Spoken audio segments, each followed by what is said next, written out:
আসসালামু আলাইকুম বন্ধুরা, সবাই কেমন আছেন? আশা করি সবাই অনেক ভালো আছেন। তো বন্ধুরা, যারা আমার চ্যানেলটিতে নতুন তারা অবশ্যই আমার চ্যানেলটি সাবস্ক্রাইব করবেন, লাইক শেয়ার এবং কমেন্টের মাধ্যমে কমেন্ট করার জন্য সবাইকে অনুরোধ রইল। ভিডিওটিতে যদি কোনো ভুল ত্রুটি হয়ে থাকে তাহলে অবশ্যই আপনারা ক্ষমা করবেন।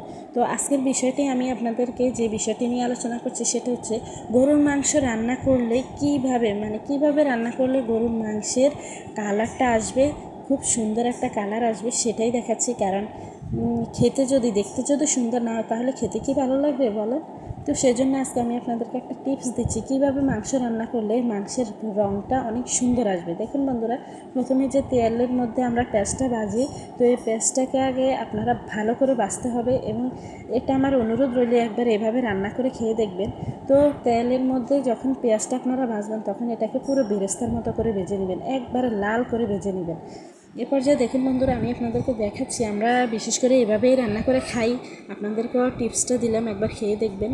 তো এইভাবে পেঁয়াজটাকে পুরো লাল করে ভেজে এরপর এর সাথে রসুন দিব, যেহেতু আমাদের মাংসের পরিমাণ বেশি তো সেজন্য আমরা রসুনও দিচ্ছি বেশি, আপনারা আপনাদের প্রয়োজন অনুযায়ী দিবেন।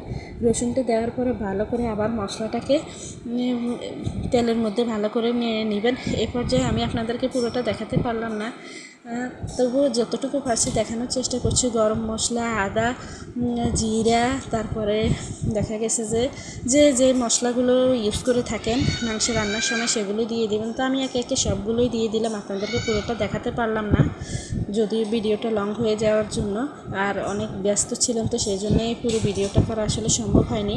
তো বন্ধুরা, আপনারা ক্ষমা দৃষ্টিতে দেখবেন। তো এই পর্যায়ে সবগুলো উপকরণ দিয়ে আমরা এগুলোকে ভালো করে ভাজছি। এরপরে যখন এগুলো ভালো করে ফুটে উঠবে এরপরে এগুলোতে একটু পানি দিয়ে দিবেন, পানি দিয়ে হলুদ মরিচ সব কিছু দিয়ে ভালো করে নেড়ে নেবেন। এই পাশে দেখুন পুকুরের মধ্যে আমার জালেরা মাংস কুটি কুটি ধুয়ে আনছে, আর আমি এখানে চুলেতে মশলাগুলো কষিয়ে নিচ্ছি।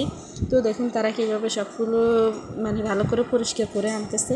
এরপর ওই কষা মশলাগুলোতে আমি মাংস দিয়ে দিলাম। তো এটা হয়তো আপনাদেরকে দেখাতে পারলাম না, 2 পাতিলে ভাগ করে দিয়ে দিলাম, যেহেতু অনেক রান্না এবং মাটির চুলাতে করতে হয় এবং কড়াইগুলো অনেক বড় বড়, তো আপনাদেরকে এভাবে দেখালাম। তো মাংসটাকে ভালো করে কষিয়ে নেওয়ার পরে মাংস থেকে যে পানি বের হয়েছে সেগুলো শুকিয়ে নেওয়ার পরে এই পানিগুলো দিলাম।